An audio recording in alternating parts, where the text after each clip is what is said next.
In Project 17, we hear about the UN's Sustainable Development Goals, the aim of creating a blueprint for a better future. We meet Yolanda from South Africa, who goes to a rural school, but she's concerned that there are too few teachers, textbooks and toilets, and large classroom sizes make it difficult to learn. This is the BBC World Service, the world's radio station.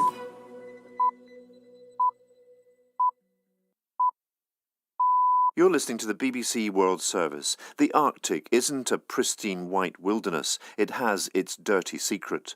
I'm Alan Little, and in the second episode of my series, The New Arctic, I'll be looking at how climate change is bringing new opportunities for development and exploitation. At a time where there's so much uncertainty over the global economy, there's so much uncertainty over the trajectory of energy prices right now, this is an area which is seen as not only rich in resources, but also for the most part politically predictable. Certainly not 100% stable, especially in light of Russia and the West, but certainly an area where the players are understood and the politics are understood. When a mine is set up, you have a pit in somewhere, you are going to destroy that land for reindeer grazing forever, I would say, because I've never seen a mining pit becoming a reindeer grazing land. But in many cases, I've seen the opposite. That's The New Arctic, after the news on the BBC World Service. BBC News. Hello, this is Jerry Smith. A burgeoning number of protesters in Myanmar appear to be defying the authorities to oppose last week's military takeover. The demonstrations, by a diverse group, including many civil servants, students, doctors and teachers, are continuing into a fifth day. In the main city, Yangon, there was a mock funeral for the coup leader, Min Aung Hlaing. Jonathan Head reports. People came out of their homes to applaud, carrying pictures of the ousted leader, Aung San Suu Kyi. In the capital, Naypyidaw, scene of the worst clashes with the police on Tuesday, civil servants were out on the streets. A young woman is still on life support in a hospital there after being struck in the head, apparently by a police bullet. There have been more reports of police officers defecting to the protesters, but no indication yet of when or how the military junta, which seized power last week, will respond. The European Commission President has admitted that the EU's vaccine programme is not where she wants it to be.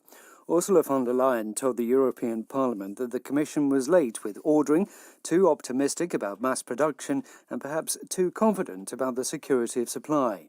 But she said the pace of vaccination was picking up. A court in the Bangladeshi capital Dhaka has sentenced 8 men to death for murdering a publisher, Faisal Alfindipan, more than 5 years ago. Here's John McGivering. All 8 men were described as members of a banned Islamist militant group, Ansar al-Islam, thought to have links to al-Qaeda. One was a former army officer who was accused of organising the killing. He also faces charges relating to other similar attacks. Faisal Dipan was found dead in his office in October 2015. He was apparently targeted because he published books by secular writers, including a science blogger and writer, Avijit Roy, who was himself murdered months earlier. These were part of a wave of violent, often fatal attacks on Bangladeshi liberals, including writers, bloggers and academics. A court in Australia has ruled that a Muslim cleric who was jailed for leading a terrorist group can still be detained, despite completing a 15-year sentence. The government applied to keep Abdul Nasser Benbrika in prison under a rarely used legal provision. Here's Shaima Khalil. Abdul Nasser Benbrika, a known supporter of Osama bin Laden, lost his appeal against the continuing detention order filed by the Australian government.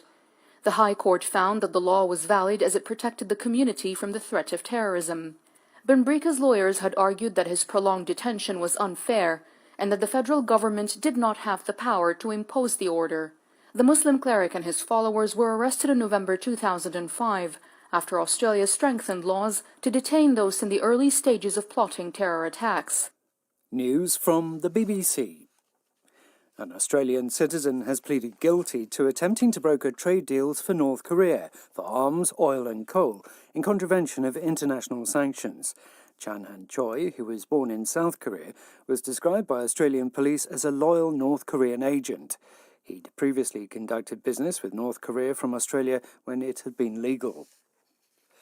A preliminary report into a deadly plane crash in Indonesia last month has indicated problems with the auto-throttle system, which controls the engines. All 62 people on board died when the Sriwijaya airplane plunged into the sea near Jakarta. Air accident investigators did not blame the weather. They said more research was needed to determine whether the auto-throttle lever malfunction caused the Boeing 737 plane to nosedive.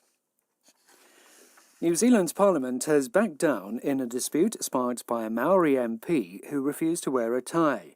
Rawiri Waititi was allowed to address the chamber on Wednesday after being ejected a day earlier for breaking its dress code. He's previously described ties as a colonial noose. Mr. Waititi said the change of heart by Parliament was a significant moment. This win for us was about ensuring that our people no longer are treated like second-class citizens in their own country. We must act as number one in our minds, number one in our hearts. Because if they take your mind and your heart, that is the biggest confiscation any coloniser could take from you. The social media giant Twitter has said it's only partly complied with legal orders from the Indian government to block more than 1,000 accounts and tweets issued in the aftermath of farmers' protests. Twitter said it had taken action against more than 500 accounts which breached its rules. And that's the BBC News.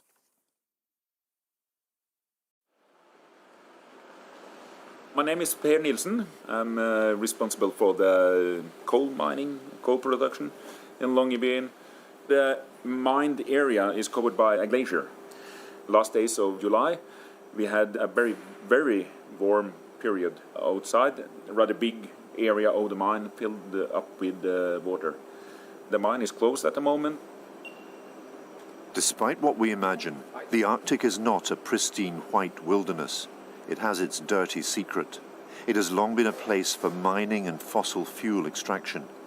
Many of its major towns were built on these industries, and human settlement here has a large carbon footprint for a relatively small population. I'm Alan Little, and this is the new Arctic, part of the Compass series on the BBC World Service. The ice is retreating. The permafrost is melting. You can see it on the fragile landscape. The Earth, newly uncovered, brings new opportunities for development and exploitation. These opportunities are drawing in an outside world hungry for resources that the ice for thousands of years had kept out of reach. Some estimate that there are up to $12 trillion worth of natural resources under the ice, 1/8 of the world's undiscovered oil, and 1/3 of all gas resources. A new scramble for the Arctic is building. It has brought fierce debates about responsible land use, new tensions between preservation and exploitation, and, always, the question of who should police and regulate economic activity in the far north of our planet. If the Arctic is going to develop, and not only in terms of states, but in terms of individuals and local communities, what development path is the best? And there's the understanding that sustainable development, however you want to define that, is even countries like Canada with very strong kind of environmental identities. The argument over, well, can we really afford to leave the oil in the ground? Is that a good idea? Mark Lantain is a political scientist based at the Arctic University of Tromsø. At a time where there's so much uncertainty over the global economy, there's so much uncertainty over the trajectory of energy prices right now, this is an area which is seen as not only rich in resources, but also for the most part politically predictable. Certainly not 100% stable, especially in light of Russia and the West, but certainly an area where the players are understood and the politics are understood. Russia is by far the biggest economic player in the Arctic. 10% of its GDP already comes from the region, and it expects to provide much of the country's economic growth in the near future. Two massive new developments in progress are liquefied natural gas in western Siberia and the vast and ambitious Vostok oil project on the Taimyr Peninsula, the northernmost tip of the Russian Arctic. Vostok alone will bring 15 new settlements for 100,000 workers. But what about the environmental cost? Anna Kiriva is a Russian journalist based in Murmansk. We do not deny the climate change. We don't really agree that it's us to blame. And it's not a big discussion at the moment. That is one of the tragedies of the Arctic as of the region. If these hydrocarbons are produced and burned somewhere in the other part of the planet, it will destroy the Arctic. And then the Arctic will just bury the whole planet under itself. In Soviet times, Arctic was developed. Nobody was thinking about environmental concern. It wasn't a Soviet thing at all. The main task was to come to the nature and take all its treasures. There were such slogans when I was a kid in Soviet Union. But now, decades after, this infrastructure is very, very poor. And of course, the companies who now inherited this infrastructure, they don't invest into replacement. They still can use it. Another thing is connected with Russian environmental legislation. It is very strict, but the fines for violating the legislation are just nuts. So the companies do violate the law, and the owner is saying, we are paying for it. We pay every fine, but sometimes the fine corresponds with profit from 30 seconds of the work of the company. So it means nothing for them. Now there are attempts to change the environmental legislation to make it more adequate, because what has happened in Norilsk is, of course, the illustration of what could happen. Russia's President Vladimir Putin. Norilsk nickel, palladium, cobalt, copper. The companies now who are forming the new market of these metals, they don't want such a damaged production. And companies like Tesla don't buy nickel from Norilsk nickel because it's not environmentally friendly. So they closed one of the very old plants in Norilsk, and the pollution went down 30% within 1 year. They have tried to modernize a lot of stuff in Murmansk region. The other big challenge that the Russian Arctic has is depopulation. You have very small populations isolated from each other, cut off from Moscow and major cities in the European regions. And trying to keep people in the region is an ongoing challenge. There are problems of brain drain, and there are problems of lack of economic opportunities. In the USA, oil has been drilled in Alaska for the last 50 years, and it's the backbone of the state's economy. Nowhere is the tension between preservation and exploitation more acute than in the Arctic National Wildlife Refuge. The Gwich'in people fiercely oppose drilling for oil in their ancestral lands because it will harm the caribou reindeer migrations. For us, the issue of proposed oil development in the birthplace and nursery of the caribou is a threat to our very existence. And it's not right that we should be forced to change for a short-term fix to the economic situation of the U.S. It would be an act of cultural genocide if the oil companies were allowed access to the coastal plain. It would destroy our people.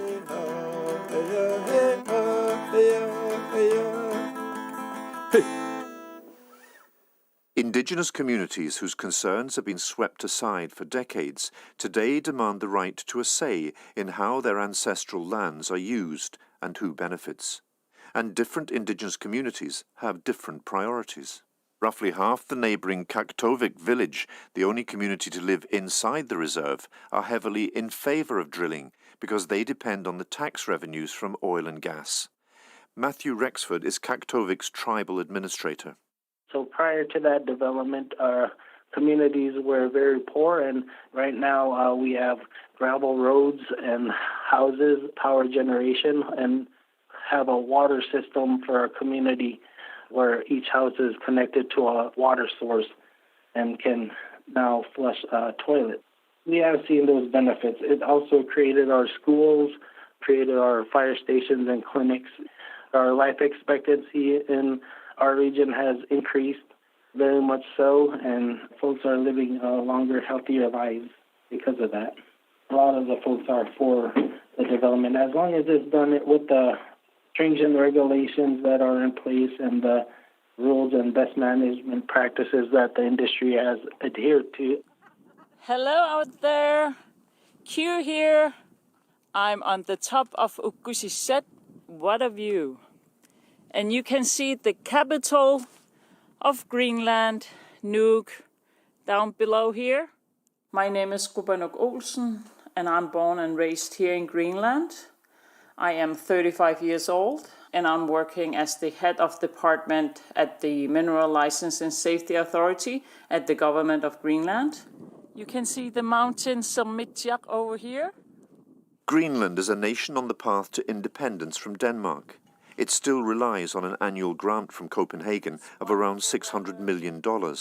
But as the ice retreats, the prospect that Greenland will become rich enough to break its dependence on Denmark grows. Historically, fishing has been Greenland's main industry, but buried beneath this vast land, roughly half the size of Australia, is a wealth of minerals, hydrocarbons, lead, iron ore, zinc, rare earth metals, gold, diamonds, platinum, and uranium. Regarding exploration activities for minerals, it's just getting better and better because there's more and more land that appears. We can still walk to the ice cap and see it is still there. It's so huge that we are not imagining it to melt the next many, many years. So right now at the moment, there are only 2 small mines running. Anthracite mine near Gangathusuaq and the ruby mine 140 kilometers south from Nuuk. They each have around 30 employees. There's another mining potential for rare earth element with the byproduct of uranium in South Greenland. And then there might be a new old mine opening up again in South Greenland, an old gold mine. So the mining industry is quite small. There are huge potentials in way North Greenland, but there's no infrastructure up there, and it's so difficult to get to because you have to sail through ice first, and we are only 56,000 people. So we cannot afford to make 500-kilometer long roads. If you Google the word Arctic, it's a very interesting exercise, especially for someone who lives in the region. The pictures that you get up are those of icebergs, polar bears. It's part of the truth, but it's definitely not my region. The Arctic is so much more. Anu Fredriksson is the Executive Director of the Arctic Frontiers Conference and former Director of the Arctic Economic Council. She's from Oulu in Finland. I am of the firm opinion that the people of the Arctic also need to be able to have thriving societies in which we can live. And a significant part of that is, of course, having workplaces so that people can remain in the societies. The Arctic in general, the northern parts of the Arctic nations, are regions which have a lack of investments. Because many people would say, if they think of the Arctic, they think of a very fragile ecosystem that's pristine, largely untouched, and needs to stay that way and be protected against industrial development. Yes, and it is part of the picture, but there are always grey tones in everything, and that goes also for the Arctic. It's not just a battle between dirty industry and conservationism. There is a middle way. Shutting down the Arctic because of climate change, in my opinion, is not the way to go. Because while the effects of the climate change are first visible in the Arctic, they are not taking place because of the actions in the Arctic. So here I would rather like to switch the picture a little bit. We have thriving industries that have been operating for decades, and this is actually a fact that is not very broadly known. And these businesses are based on innovation, on massive knowledge on how to operate in these demanding conditions. We should, to a larger degree, be a part of the solution. I'm Alan Little, and this is The New Arctic, part of the Compass series on the BBC World Service. 50 years ago, Norway was one of Western Europe's poorest countries. Now it's one of its richest, thanks to oil. Although it's now positioning itself as a leader in green technology and renewable energy, and despite strict environmental laws, Longyearbyen on the archipelago of Svalbard, the most northerly town on Earth, still has a per capita carbon footprint 10 times higher than that of Oslo. It gets much of its energy from the local coal mine. My name is Jon Gunnar Hansen. Been living in this town for almost 25 years. Working as an electrician in the coal mining industry and make some music on the side. Coal mining has been the dominant industry on Svalbard for over 100 years. It is a mainstay of the town's economy. Up on an island, on a mountain in a hole, work a bunch of people and they are digging out some coal. When I came up here, the working times and the pay was much better than as a normal electrician. I stay because the place is special. You got more freedom in the wintertime going on trips with snowmobile. It's a cliche to say you are only one with the nature, but you are out there mostly on your own or with good friends. I like the darkness also because it's cozy in a way. But times are changing. For a coal mine ain't no more use.